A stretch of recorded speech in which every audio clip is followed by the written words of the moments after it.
Thank you, everybody, for joining us here at PunkPanda's channel. Just want to let you all know what we're going to be doing with this interview series. We're going to be going through company updates and industry updates, answering any questions you guys have. So please do not be shy and send questions if you got them. We will, of course, be introducing and talking to members of the team. So who better to kick us off for video number one than Mr. Marcus Schubert, co-founder of the project. Marcus, how are you doing today? Michael, I'm doing fantastic. Thanks very much for having me today. Yeah, really excited to kick off and dive into PunkPanda. But before we get too deep into that, tell me a bit more about yourself. Talk to me about what you were doing before this and kind of the journey that led you here. Yeah, I mean, I grew up on a farm. I never really wanted to be a farmer. Unfortunately, where we had our farm, it was in a rural area that the rainfall wasn't very consistent. So I just didn't like the idea of relying on if it rained or not as to whether we could make a living. So I decided I was going to be a park ranger. I went and did a science degree. And then in my early 20s, I got introduced to the direct selling space. And it really captured my attention, primarily because I liked the idea of being my own boss. Freedom was a big value of mine. So I thought if I could have time freedom, financial freedom, it just gives you the opportunity to do the things you want to do, spend the time with the people you want to spend your time with. So for the last 25 years, that's really what I did. I got into direct selling. We dealt mostly with health, nutrition, weight loss, skincare type products. And that's actually what led me into then doing some business consulting for some companies in the direct selling space.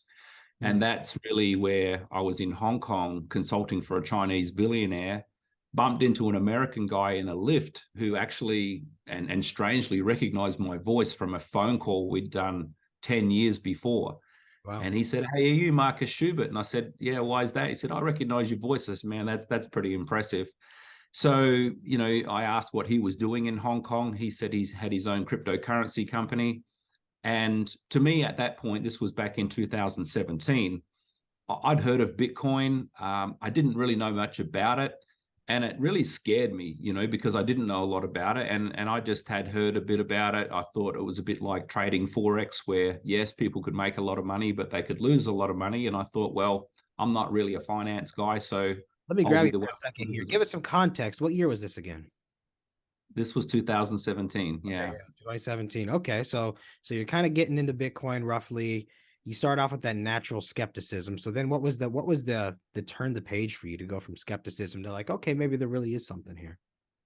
I think I was really lucky at that point because I wasn't interested to look into cryptocurrency or Bitcoin. I kind of, again, I was scared of it. I didn't want to be taken advantage of. I didn't want to be scammed. I didn't want to lose money.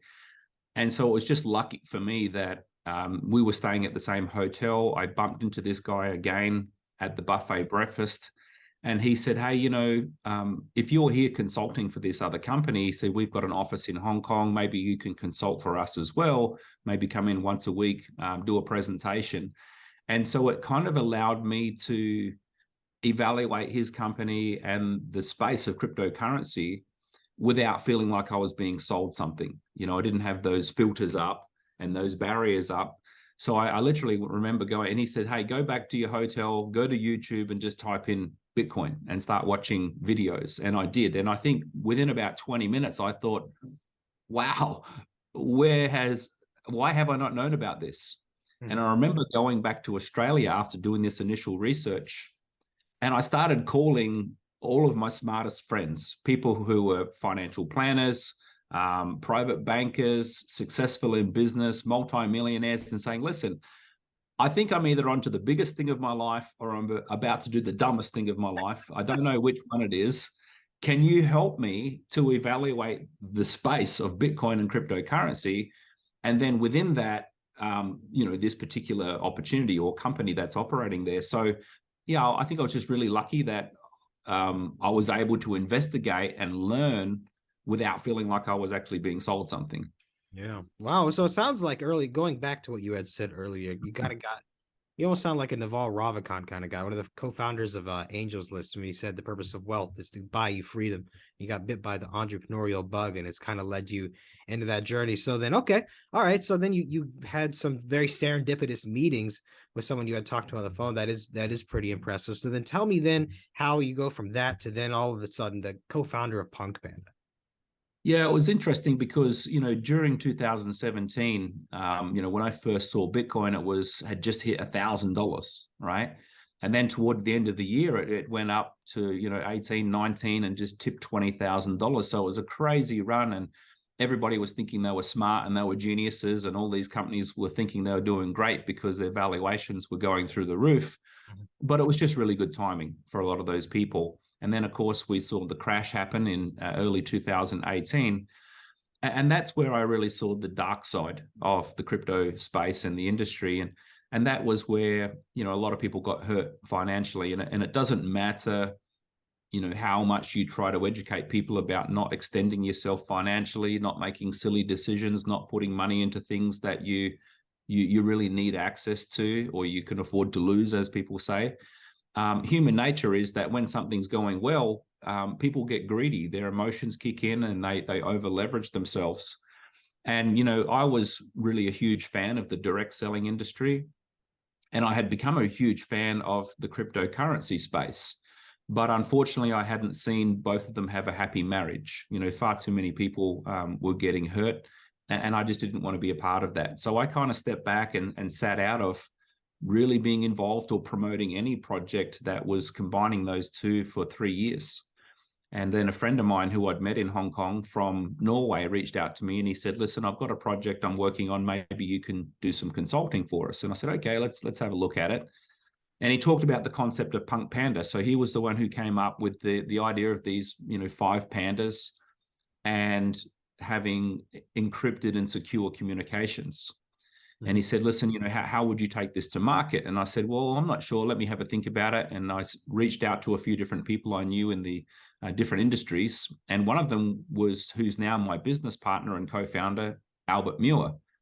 And we talked with Albert and we said, listen, to really penetrate the market, it would be easy to lead with a messaging app, but who wants another messaging app? We've all got too many already, right? We've got WhatsApp, we've got Facebook, we've got Telegram, we've got Signal, we've got Viber, we've got Line.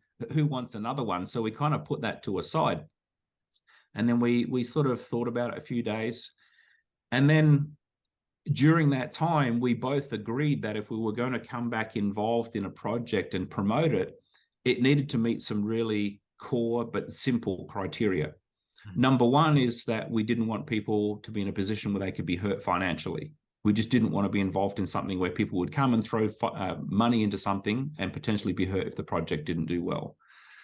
And the second thing was that we recognized that millions and millions of people are still sitting on the sidelines and they're not getting into crypto for a number of reasons. Number one is that they didn't want to have their capital at risk. They were scared of being hurt financially, which is where I was back in 2017. I just didn't want to know about it because I thought somebody smarter than me would rip me off. So we wanted to have something there where people couldn't be hurt financially. The number two thing is that a lot of people are still on the sidelines in crypto because they don't understand it. They're not a tech person. They're not tech savvy. They don't know where to start. And so they're still stuck on the sidelines, right?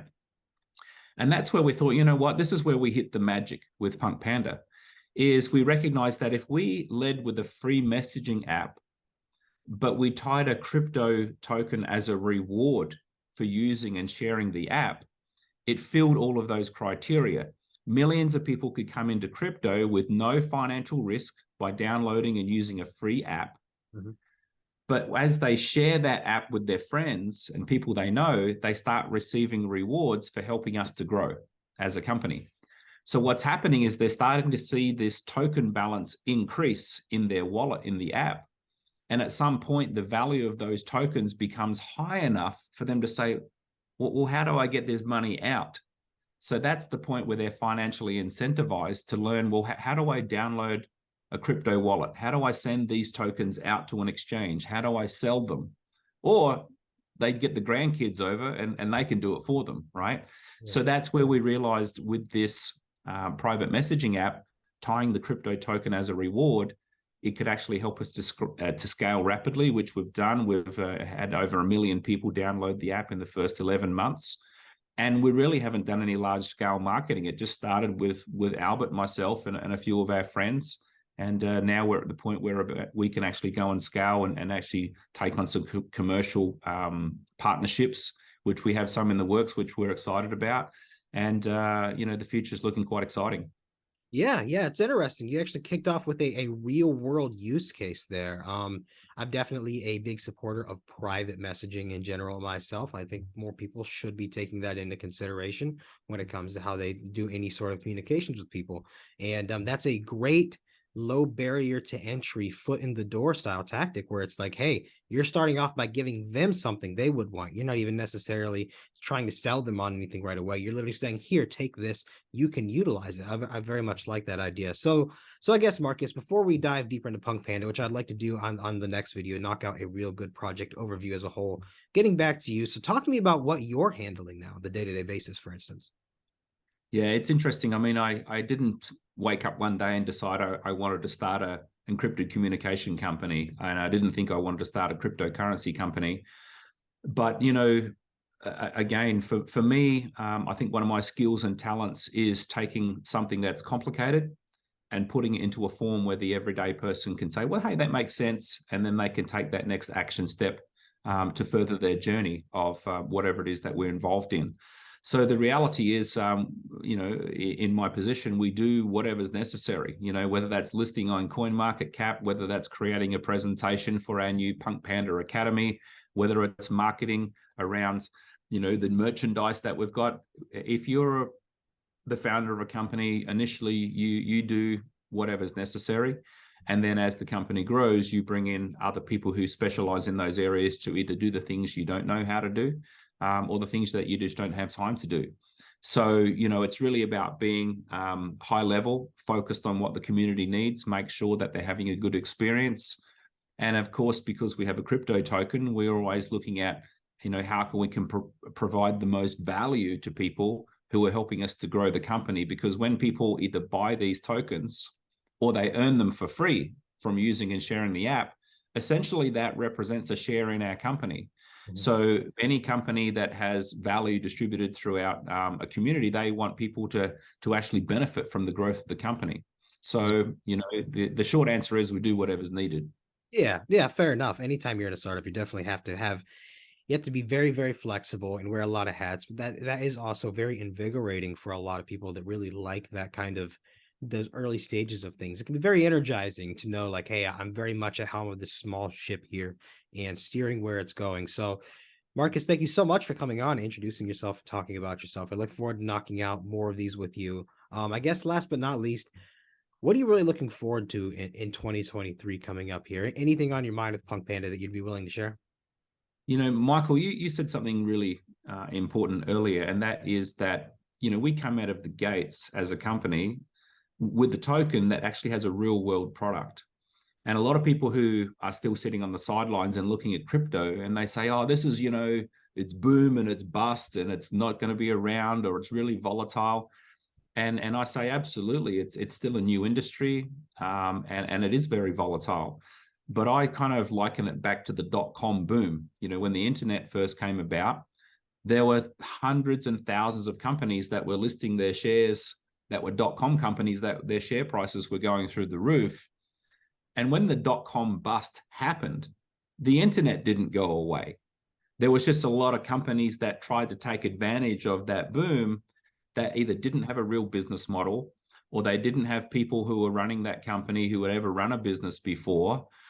And, so a lot of them disappeared. So when you talk about what are we looking forward to in 2023, the number one thing is that we're looking forward to being here. A lot of companies in the crypto space are not going to be here in 2023 because they don't have anything the world wants. Yeah. So when people look at PunkPanda, I just say, well, whether they're looking at the token or whether they're looking at using some of our services, I say, well, just ask yourself, do you think in 2023 or 10 years from now, do you think people are going to want to use a secure messaging app? Because a lot of people say, yeah, but WhatsApp's encrypted and this one's encrypted, and say, yeah, that the message is encrypted while it's going from point A to point B. But do you realize all of your messages are being monitored and stored by that company? They have access to all of that. Mm-hmm. I've got friends in the US who are being dragged into court cases where they weren't even the one on trial, but 3 years of history of their conversations with this other person is put up on the big screen, and then it's put on the internet for everybody to see. And it's not just the content that's relevant to the case, it's every single message, every single picture is there. And when COVID come along, a lot of people started to realize how much big data companies are peering over their shoulder, monitoring and censoring their conversations. So we don't do that. As a company, we don't have access to your messages, right? Yes, the message is encrypted. The only two people who have access to your messaging is you and the person whose phone that you sent it to. Mm-hmm. So even if we're going to knock on the door from a big federal agency saying, hey, we think Michael's up to no good, hand over all his information. And we say, hey, listen, the only thing we have on Michael is his phone number, his IP address, and his email. If you want to know what he's talking about with other people, you're going to have to go and talk to him, because that's his private business. It's none of our business. That's not our business model. So 2023, we believe that we're going to be a big mover in the space. We've got 1 million users now. We only need those people to go and introduce the app to 10 of their friends in the next 12 months, one a month for the next 12 months. We go to 10 million users. And from there, we've got big partnerships coming to us. And, we want people to share in our success. I mean, when WhatsApp sold to Facebook for $19 billion, how much of that did you get? I know I didn't get any. So, yeah, I mean, we want the community to win, and the people who help us to grow the most will earn the most tokens. And if they're smart, they'll hang on to them, and they'll be part of the next big success story where people say, man, you were lucky you got involved in that PunkPanda. And they say, no, I wasn't lucky. I made an educated decision that people going forward are going to want more privacy, and they're not going to want to be used and sold by the data companies. So, I think that's exciting that people can be a part of that story. Yeah, agreed. Well, Marcus, again, thank you so much for coming on, introducing yourself. It was real nice to get a couple spoilers into the PunkPanda overview as a whole, but everybody please stay tuned for that as well. And again, if you have any questions, don't be afraid to send them over. But for now, Marcus, please have a wonderful day. Chat with you again soon.